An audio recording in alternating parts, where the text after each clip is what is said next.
মা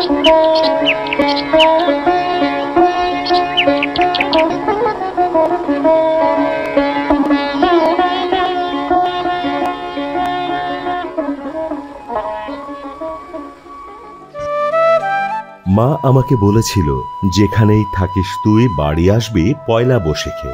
পয়লা বৈশাখ বড় ভালো দিন। এদিন ঘরের ছেলে বাইরে থাকতে নেই কভু। পয়লা বৈশাখ সত্যিই বড় ভালো দিন। অবশ্য বর্তমানে বাংলা নববর্ষ উদযাপনের জন্য বাংলাদেশে যে বর্ষপঞ্জি চালু আছে তা 1966 সালের সংশোধিত সংস্করণ। বহু ভাষাবিদ ডক্টর মোহাম্মদ শহীদুল্লাহর নেতৃত্বে বাংলা একাডেমি গঠিত বিশেষজ্ঞ কমিটির মাধ্যমে সংশোধিত বাংলা বর্ষপঞ্জি তৈরি করে। সংশোধিত বর্ষপঞ্জি অনুযায়ী বৈশাখ, জ্যৈষ্ঠ, আষাঢ়, শ্রাবণ ও ভাদ্র এই 5 মাস 31 দিন এবং বাকি 7টি মাসকে 30 দিন ধরে গণনা করা হয়। অনেকের মতে গৌড় রাজা শশাঙ্কর আমলে নাকি বাংলা সন গণনার শুরু হয়েছিল। তবে কি গ্রেগরিয়ান ক্যালেন্ডার চালু হওয়ার পর বাংলা বর্ষ গণনা শুরু হয়েছে? পৃথিবীর প্রত্যেক জাতি গোষ্ঠীর জন্য কিন্তু আলাদা আলাদাভাবে সন তারিখ গণনার একটা বিষয় আছে। আমাদের এখানে সন তারিখ গণনার 3টা রূপ আমরা দেখি। একটি আমরা দেখি চন্দ্রের হিসেবে হয়, আরেকটি দেখি সূর্য উদয়ের সঙ্গে হয়। আসলে আদিতে আমাদের বাংলাদেশে সন গণনা বা তারিখ গণনা শুরু হতো কিন্তু ফসলি সন হিসাবে।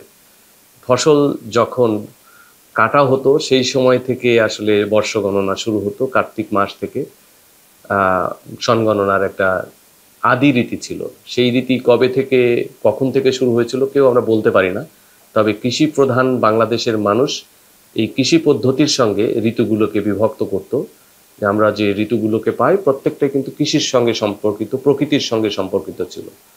পরবর্তীতে আমাদের এখানে বহু ধরনের রাজা, বাদশাহ বা সম্রাটদের বসতি স্থাপন হয়েছে। তারাও কিন্তু তাদের কর নেওয়ার সুবিধার জন্য একটি বর্ষ গণনা শুরু করেন। তা আমরা ইতিহাসে যেটা দেখি, বাংলা বর্ষ শুরু বিষয়টি প্রথম, মানে অনেক বিতর্ক আছে এটা নিয়ে, কিন্তু একটা প্রচলিত সত্য আছে যে সম্রাট আকবরের সময় থেকে 1556 খ্রিস্টাব্দ থেকে বাংলা বর্ষ গণনের শুরু হয়। তখন থেকে বাংলা সনের প্রবর্তন হয়।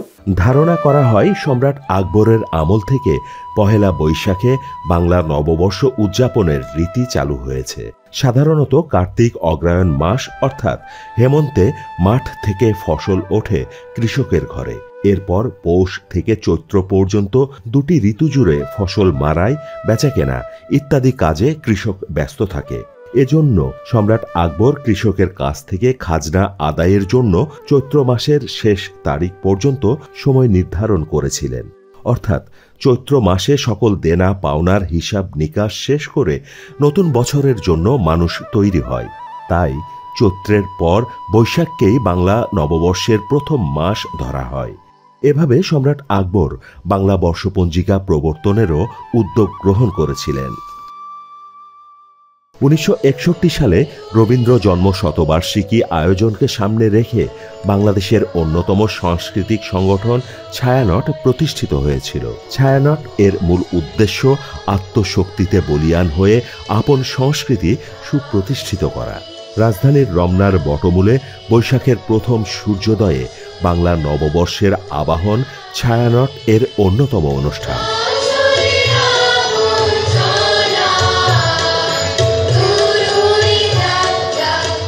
1374 বঙ্গাব্দের প্রথম প্রভাত অর্থাৎ 1967 সালের মধ্য এপ্রিলে সূচনা হয়েছিল এই অনুষ্ঠানের। এখন এই অনুষ্ঠান জাতীয় উৎসবে পরিণত হয়েছে। অনুষ্ঠানে সুরের মূর্ছনা আর কথামালায় স্বাগত জানানো হয় নতুন বছরকে। সময়ের সাথে সাথে বাংলা নববর্ষের পহেলা বৈশাখ আমাদের জীবনের একটি গুরুত্বপূর্ণ অংশ হয়ে উঠেছে। বিশেষ করে হিন্দু সম্প্রদায়ের ব্যবসায়ীদের জন্য এটি একটি উল্লেখযোগ্য দিন।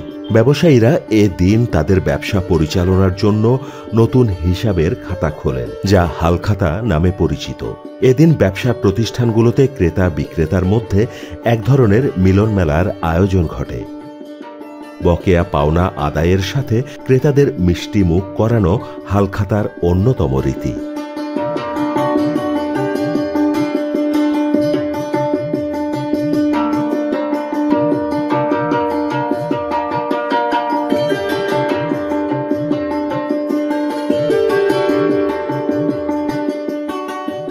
নববর্ষের শুভেচ্ছা জানাই পয়লা বৈশাখ উপলক্ষে। যে পয়লা বৈশাখটা আমরা করি আমাদের হালখাতা খোলার জন্য, যে হালখাতাটা আমরা খুলি এটা আমাদের অনেক ক্রেতাদের কাছে আমাদের বকেয়া থাকে, তো ওই বকেয়াটা উঠানোর জন্য আমরা হালখাতাটা খুলি। ওই হালখাতাটা খুলানো হলে তো ওদেরকে আমরা শুভ নববর্ষের কার্ড দিয়ে শুভেচ্ছা জানাই। তো ওনারা আসলে ওনারা বকেয়া দেয় বা ওনাদের কিছু জিনিস চয়েস হয় নিয়ে যায়। তো এই ক্ষেত্রে ওনাদেরকে আমরা কিছু গিফট দেই এবং ওনারা মিষ্টিমুখ করে। এই দিনে আমাদের ক্রেতা বিক্রেতাদের মাঝে মিলন মেলার উৎসব তৈরি হয়।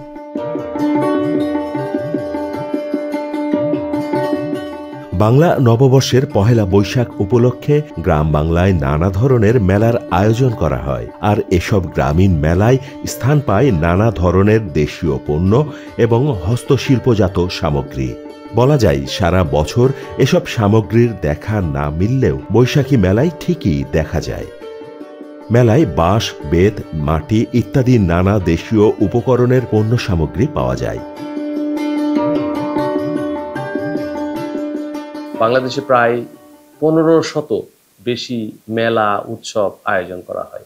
তার ভিতরে অধিকাংশ উৎসবই কিন্তু উদযাপিত হয় এই বাংলা নববর্ষ পূর্তি উপলক্ষে। বাংলাদেশের গ্রামে গ্রামে কৃত্য আকারে এই বর্ষ উদযাপন করে। বিশেষ করে আমরা চৈত্র মাসের শুরু থেকেই কিন্তু আসলে বর্ষ উদযাপনের কার্যক্রম গ্রামের মানুষজন শুরু করে। আমরা যদি চৈত্র মাসের প্রথম থেকেই গ্রামে ঘুরি তাহলে দেখি গ্রামের মানুষ বিভিন্ন ধরনের কৃত্য অনুষ্ঠান করে, নাচ গান করে বা প্রার্থনা করে বা বিভিন্ন ধরনের অনুষ্ঠান করে। বিভিন্ন ধরনের খাদ্য অভ্যাস আছে, সেই জিনিসগুলো সম্পর্কে আমরা খুব কম জানি। কিন্তু গ্রামে আমরা যখন একজন গবেষক হিসেবে গ্রামে গ্রামে ঘুরি, আমাদের জন্য কিন্তু সব থেকে আকর্ষণীয় সময় হচ্ছে এই চৈত্র মাসের শেষ দিক, যে সময় গ্রামের মানুষ মেতে ওঠে। বরের বৈশাখ উদযাপনের জন্য আমরা ইতিমধ্যে যে প্রস্তুতি নিয়েছি, অত্যন্ত অন্তর্ভুক্তিমূলক একটি বৈশাখ আমরা আসলে উদযাপন করতে যাচ্ছি। মানে যেখানে আমরা চেষ্টা করছি আমাদের এই চারুকলা অনুষদের উদ্যোগে নানান সাংস্কৃতিক সংগঠন থেকে শুরু করে বাংলাদেশের বিভিন্ন বিশ্ববিদ্যালয়ের যে সাংস্কৃতিক ক্লাবগুলো আছে তাদেরও আমাদের সাথে কিন্তু অংশগ্রহণ থাকছে। আর একটি খুব ইন্টারেস্টিং জিনিস হলো সেখানে আমাদের সাথে কিন্তু যুক্ত হচ্ছে এবার বিভিন্ন জাতিসত্তা, তাদের নানান ধরনের যে কালচারাল অ্যাক্টিভিটিগুলো আছে, তো সেইগুলো নিয়ে প্রায় 26টি জাতিসত্তা কিন্তু যুক্ত হচ্ছে এই আনন্দ শোভাযাত্রায়। তো এই জায়গাটি বরাবরের চাইতে একটু ভিন্ন হচ্ছে, যে প্রতি বছর চারুকলা অনুষদ আয়োজন করি এবং বিশ্ববিদ্যালয় কেন্দ্রিক আমরা চিন্তা করি, কিন্তু এই এত একটা বড় বৃহৎ উৎসব, মানে সার্বজনীন একটা উৎসব যেখানে সকল মানুষের একটা আনন্দঘন একটা পরিবেশের ভেতরে আমরা চাই যে আমাদের সাথে যুক্ত হোক, মানে আশেপাশে যে সকল শিক্ষা প্রতিষ্ঠানগুলো আছে তাদেরও মানে একটা সাংস্কৃতিক একটা উপস্থাপন থাকুক। এ কারণে আমরা এবার একটু বড় করে আসলে আয়োজনটা করেছি। আমরা চারুকলা অনুষদ থেকে যে সমস্ত মোটিভগুলোর প্রস্তুতি নিয়েছি সেগুলো অত্যন্ত আবেদনশীল হবে এবং সার্বজনীন হবে বলে আমি মনে করছি।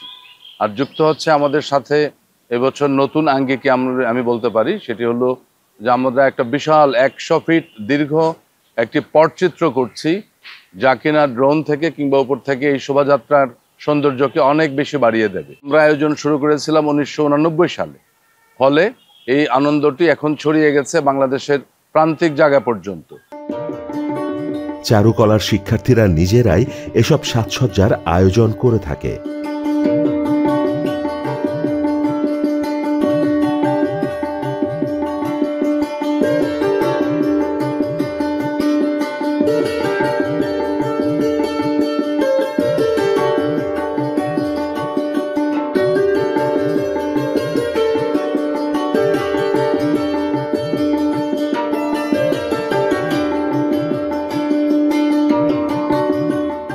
পহেলা বৈশাখ মানে রং, আর এই দিনটা রঙিন করাই আমাদের কাজ।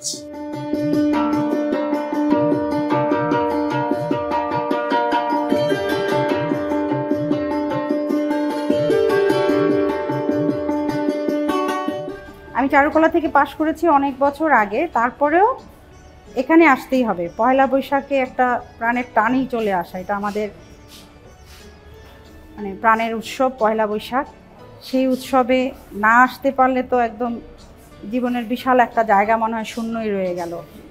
পয়লা বৈশাখ একটি সার্বজনীন উৎসব এবং ধর্ম বর্ণ নির্বিশেষে প্রত্যেকটা মানুষ এই উৎসবের মধ্যে পার্টিসিপেট করবে। শোভাযাত্রার আর একটি বড় দিক দেশীয় বাদ্যযন্ত্রের ব্যবহার।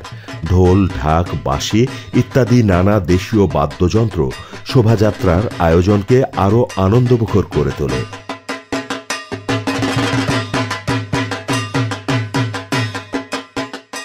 এই শোভাযাত্রার যে আনন্দ বৃদ্ধি করবার জন্য এবং সবচেয়ে বড় যে চমক সেগুলো হলো আসলে আমাদের বিভিন্ন রকম, আমরা প্রতি বছরই কিন্তু নানা রকম মোটিভ করে থাকি, আপনারা দেখেছেন, মানে বিশাল আকৃতির মোটিভ, মানে সেগুলো একটা যুক্তি এবং একটা দর্শন আছে। অর্থাৎ এই বৈশাখের সাথে যুক্ত আমাদের লোকশিল্পের যে গুরুত্বপূর্ণ যে সমস্ত মোটিভগুলো আছে, ফর্মগুলো আছে, নানান সময় আপনারা দেখবেন পুতুল, টেপা পুতুল থেকে শুরু করে বিভিন্ন রকম জিনিসগুলোকে কিন্তু আমাদের এই শোভাযাত্রা আমরা নিয়ে আসি। তার কারণ হলো যে হারিয়ে যাওয়ার যে শিল্প, ওইটাই আমাদের সংস্কৃতিকে রিপ্রেজেন্ট করে। আর হারিয়ে যাচ্ছে বিলুপ্ত প্রায় যে শিল্প আছে সেই জিনিসগুলো একটা পুনরুদ্ধারের একটা চেতনা আমাদের ভেতরে থাকে। তো এবারেও আমরা কিন্তু সেই লোকশিল্পের নানান মোটিভ নিয়ে আমরা আসলে হাজির হয়েছি। ফলে এইটা আমাদের নিজস্ব শিল্প, আমাদের সংস্কৃতিকে প্রতিনিধিত্ব করে এবং এখানে গোটা দেশের মানুষজন অত্যন্ত আনন্দ উপভোগ করে। চারুকলার এই বর্ষবরণ আনন্দ শোভাযাত্রা 1966 সাল থেকে জনপ্রিয় হয়ে ওঠে। ধর্ম বর্ণ নির্বিশেষে সকল শ্রেণী ও পেশার মানুষ বর্ষবরণ আনন্দ শোভাযাত্রায় অংশ নিয়ে থাকে।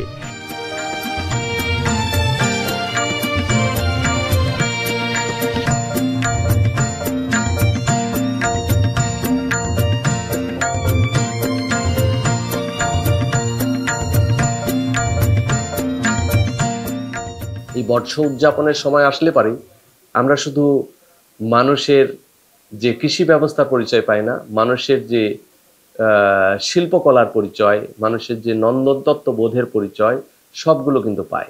আমরা যখন পাহাড়ি জনগোষ্ঠীর ভিতরে যাই, তারা কিন্তু বিজু বা বৈশাখী এই নামে উৎসব করে।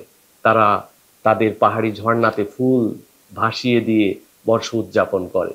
তারা নিজেরা নিজেদের পোশাক পরে, নিজেদের বানানো কাপড় পরে তারা সাজে এবং তারা নৃত্য করে, তারা গীত করে এবং এটা কয়েকদিন ব্যাপী সেটা চলতে থাকে। একই সঙ্গে আমরা যদি অন্যান্য আদিবাসী জনগোষ্ঠীর ভিতরে যাই, তারাও কিন্তু তাদের মতো করে এই বর্ষ উদযাপনটা করে।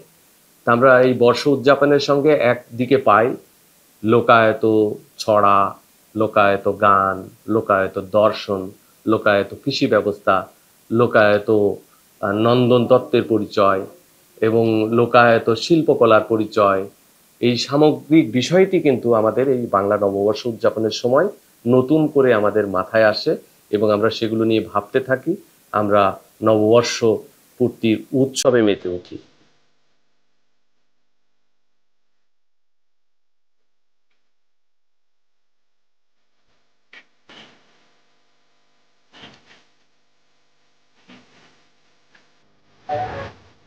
পেছনের যে সমস্ত অন্ধকার থেকে পেরিয়ে নতুন আলোর দিকে আসলে নেয়ার যে একটা কনসেপ্ট থাকে, সেভাবেই কিন্তু আমরা এই বর্ষকে বরণ করে থাকি। অর্থাৎ আমাদের সামনের দিনগুলো অত্যন্ত সুখকর হোক, আনন্দমুখর হয়ে উঠুক সবার জীবনে, মানে এই জিনিসগুলোই আমাদের প্রত্যাশা থাকে। তাই প্রার্থনা করব বৈশাখের আনন্দ উৎসব আমাদের জীবন থেকে সকল জরা আবর্জনা দূর করে দিক। এই দিনটি সবার জন্য শুভ ও মঙ্গলময় হোক।